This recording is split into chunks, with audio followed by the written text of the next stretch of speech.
اعوذ باللہ من الشیطان الرجیم بسم اللہ الرحمن الرحیم ان ام المومنین ام عبداللہ عائشہ رضی اللہ عنہا قالت رسول اللہ صلی اللہ علیہ وسلم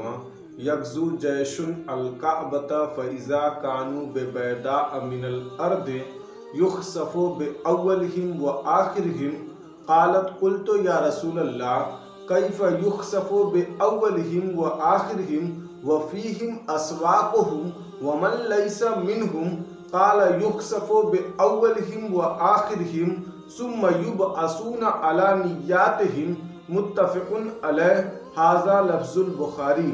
ترجمہ ام المومنین حضرت عائشہ صدیقہ رضی اللہ تعالی عنہا فرماتی ہیں کہ رسول اللہ صلی اللہ تعالی علیہ وسلم نے ارشاد فرمایا، ایک لشکر کعبہ معظمہ پر حملہ کرے گا، جب وہ بیدا کے مقام پر پہنچے گا تو ان کے اگلے پچھلے سب کو زمین میں دھسا دیا جائے گا۔ ام المومنین حضرت عائشہ صدیقہ رضی اللہ تعالی عنہا فرماتی ہیں، میں نے عرض کی یا رسول اللہ صلی اللہ تعالی علیہ وسلم ان کے اگلے پچھلے سب کیسے دھسا دیے جائیں گے، حالانکہ ان میں سے بعض تو دکاندار ہوں گے اور کچھ ان لشکریوں میں سے نہ ہوں گے۔ رسول اللہ صلی اللہ تعالی علیہ وسلم نے ارشاد فرمایا، ان کے اول و آخر کو دھسا دیا جائے گا، پھر وہ اپنی اپنی نیتوں پر اٹھائے جائیں گے۔ اس حدیث پاک میں ایک لفظ آیا ہے بیدا، ایسے میدان کو کہتے ہیں جس میں درخت و ٹیلے وغیرہ کچھ بھی نہ ہو،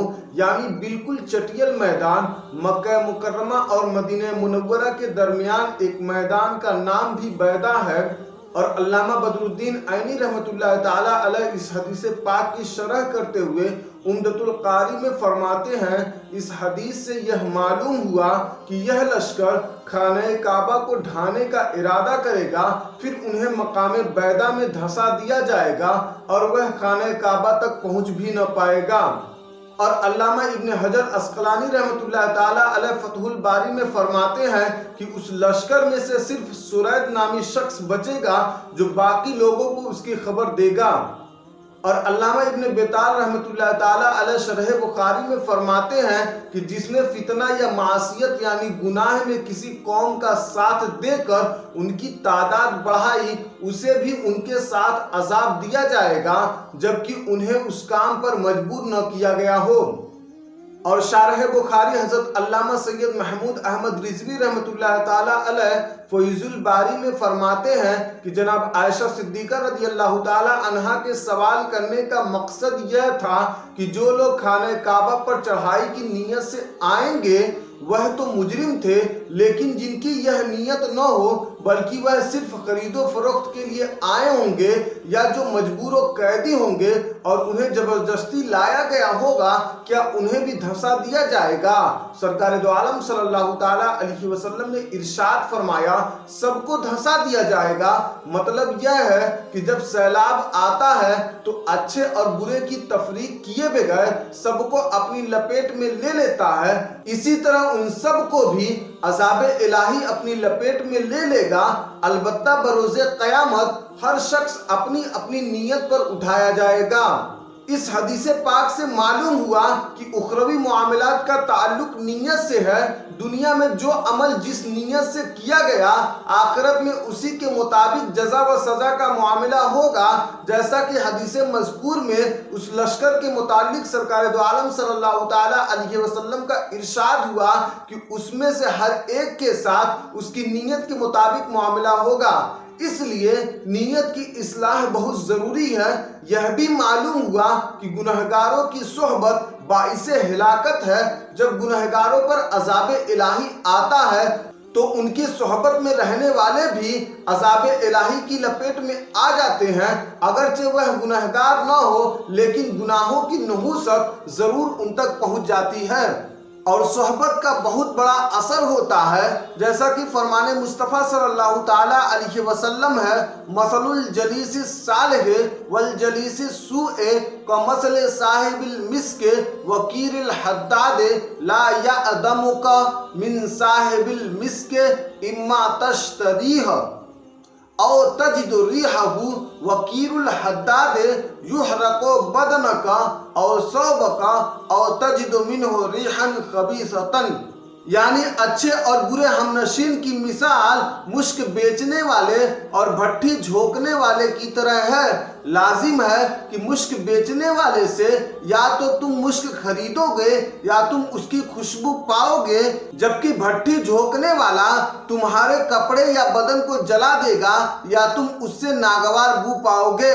عقل مند انسان کو چاہیے کہ ہمیشہ اچھوں کی صحبت میں رہے اور اچھی نیتیں کر کے اپنی آخرت سنوارے۔ حدیث مذکور سے یہ بھی معلوم ہوا کہ اللہ عز و جل اپنے گھر کی حفاظت خود فرماتا ہے۔ تاریخ گواہ ہے کہ جب بھی کسی بدبخت نے حرمین طیبین کی جانب بری نظر ڈالی، وہ زمانے کے لیے عبرت بنا دیا گیا۔ جیسا کہ آپ ابرہہ کا واقعہ جانتے ہی ہوں گے کہ جب اس نے کعبہ معظمہ کو ڈھانے کے لیے مکہ شریف کی طرف آیا تو اللہ تبارک و تعالیٰ نے ابابیل کے ذریعے سے کعبہ معظمہ کی حفاظت فرمائی، اور کعبہ معظمہ اللہ عز و جل کی نشانیوں میں سے ایک عظیم الشان نشانی ہے۔ جب تک یہ قائم ہے دنیا باقی ہے، جب اس کو گرا دیا جائے گا تو دنیا تباہ و برباد ہو جائے گی اور قیامت برپا ہو جائے گا۔ قرب قیامت میں ایک بدبخت حبشی خانہ کعبہ کو گرا دے گا، جس کے فوراً بعد قیامت قائم ہو جائے گی۔ اور سرکار دو عالم صلی اللہ تعالیٰ علیہ وسلم نے ارشاد فرمایا، چھوٹی پنڈلیوں والا ایک حبشی خانہ کعبہ کو گرا دے گا۔ اور ایک روایت میں یہ بھی ہے کہ سرکار دو عالم صلی اللہ تعالیٰ علیہ وسلم ارشاد فرماتے ہیں، گویا کہ میں اسے دیکھ رہا ہوں کہ وہ کالا اور چوڑی ٹانگوں والا کعبہ کے پتھر اکھاڑ اکھاڑ کر پھینک رہا ہے۔ اور عمدۃ القاری شرح بخاری میں ہے کہ آخری زمانے میں حضرت سیدنا عیسیٰ علی نبینا و علیہ السلام کے وصال کے بعد جب سینوں سے قرآن پاک اٹھا لیا جائے گا تو اس کے بعد وہ بدبخت حبشی خانہ کعبہ کو گرا دے گا۔ اور مفسر شہیر حکیم الامت مفتی احمد یار خان نعیمی رحمۃ اللہ تعالیٰ علیہ اس حدیث کی شرح کرتے ہوئے فرماتے ہیں کہ حضور صلی اللہ تعالیٰ علیہ وسلم فرما رہے ہیں، گویا وہ منظر میرے سامنے ہے، میں اسے دیکھ رہا ہوں کہ وہ کعبے کو ڈھا رہا ہے اور اس کا ایک ایک پتھر گرا رہا ہے، میں اس کے گرانے کو اور پتھروں کے گرنے کو دیکھ رہا ہوں اور آواز سن رہا ہوں۔ معلوم ہوا کہ نگاہ نبی صلی اللہ تعالیٰ علیہ وسلم ہمارے خواب و خیال سے بھی زیادہ قوی ہے کہ اگلے پچھلے واقعات کو ملاحظہ فرما لیتی ہے۔ اور حدیث مذکور اور اس کی وضاحت سے ملنے والے 4 اچھی باتیں: پہلا یہ کہ نافرمانوں کی جماعت میں اضافہ کرنے والے بھی عذاب میں گرفتار ہو جاتے ہیں۔ دوسرا، ظالموں اور نافرمانوں کی جماعت سے ہمیشہ دور رہنا چاہیے، کیا معلوم گناہوں کی نحوست سے ان پر کب عذاب آ جائے اور نیک و صالح لوگ بھی عذاب کی لپیٹ میں آ جائیں۔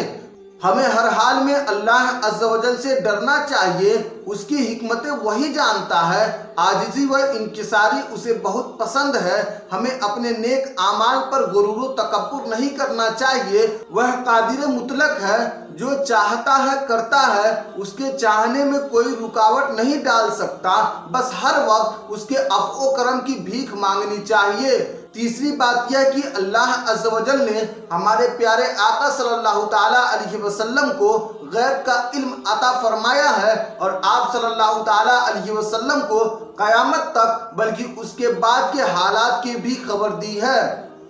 اسی لیے تو اعلیٰ حضرت رضی اللہ تعالیٰ عنہ فرماتے ہیں، اور کوئی غیب کیا تم سے نیہا ہو بلا، جب نہ خدا ہی چھپا تم پہ کروڑوں درود۔ اور چوتھی بات یہ کہ بارگاہ الہی میں ہر شخص کے ساتھ اس کی نیت کے مطابق معاملہ کیا جاتا ہے۔ اللہ عز و جل سے دعا ہے کہ وہ ہمیں ہر آن اپنا مطیع و فرما بردار رکھے اور ہمیشہ اچھوں کی صحبت میں رہنے کی توفیق و رفیق عطا فرمائے۔